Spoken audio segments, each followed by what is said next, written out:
Hi there guys, and welcome back to another Gladio Mori tutorial. Today I'm going to be showing you how to use the Move editor now that the full release is here. As you can see, we've got quite a few new moves to use. Okay. I'm just going to be showing you how to edit things from the basic longsword, but from there you'll be able to understand everything else. Okay. So first things first, you'll see two windows here.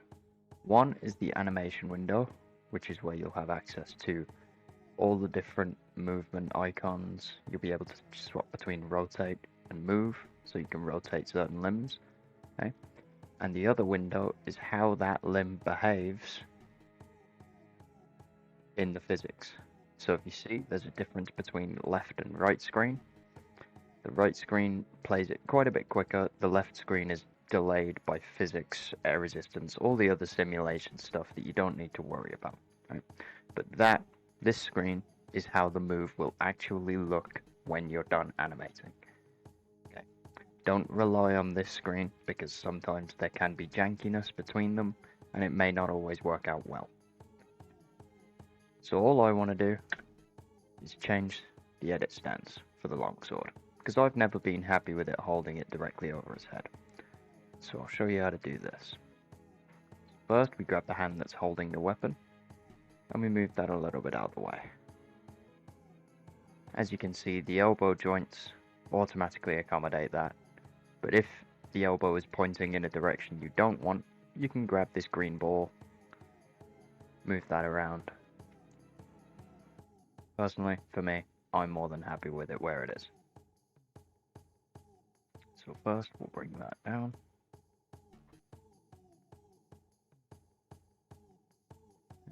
Now we see that elbow is quite up. So I want to bring that down a bit. Yeah.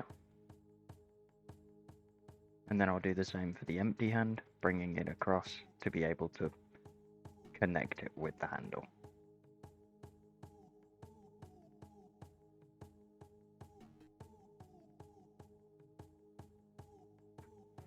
Now that that's done, I will hit the letter S on my keyboard, and you'll see that these have changed. So you can see exactly which keyframe is which as you hover over them.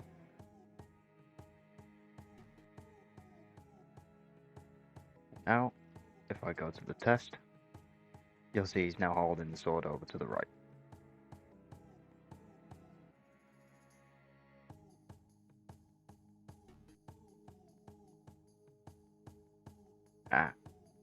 This is why we test. So you see, it's clearly got a little bit of an issue with that. That's okay. That's just one block out of all of them. Everything else seems to be working fine. And that's how you edit a move. I'll show you how to edit a continuous move in a minute.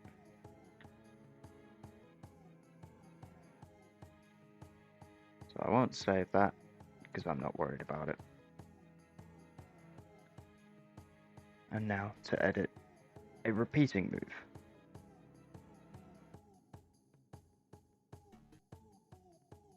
So I picked the guitar here because they're the easiest. And you'll see here that the move I'm trying to get repeating is just a single punch, right? I want that to be a continuous punch.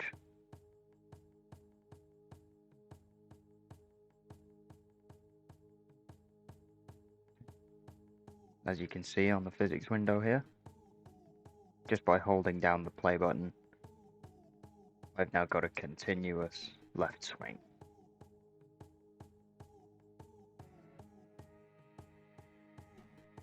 See?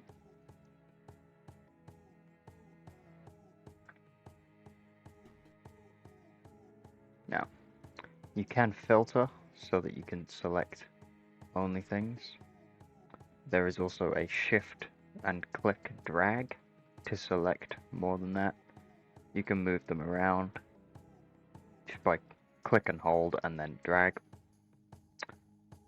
And you can also create keyframe using this button here instead of the S key.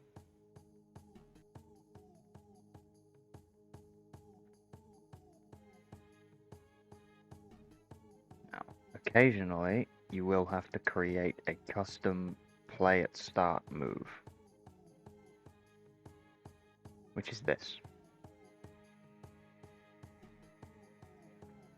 So when you spawn in, you'll typically start in a T-pose, but sometimes you need to tell the limbs to move a specific way so that the hands can grab the weapon, right? If you set your starting stance differently, like we did here by moving this across, you may have some issues with the left hand not grabbing the sword in time.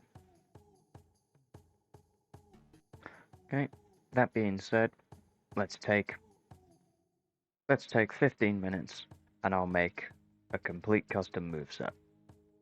Okay, so I'll rejoin you guys when that's done.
Okay, and welcome back everybody.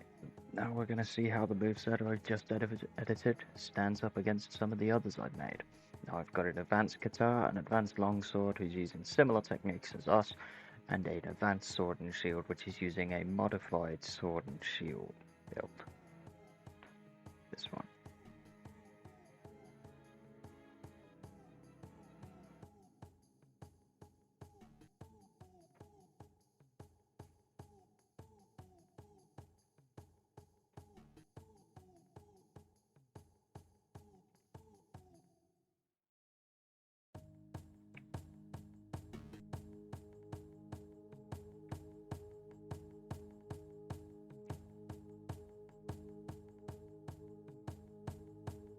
It's a neck bleed on the sword and shield.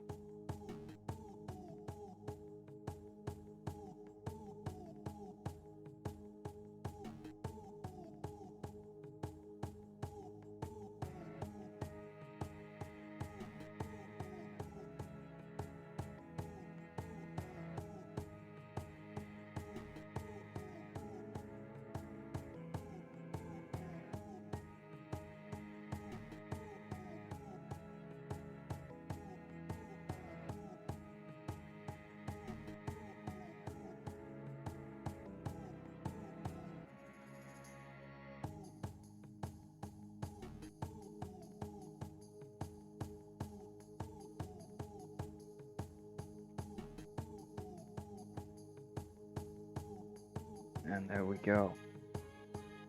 And that, ladies and gentlemen, is how you edit a moveset.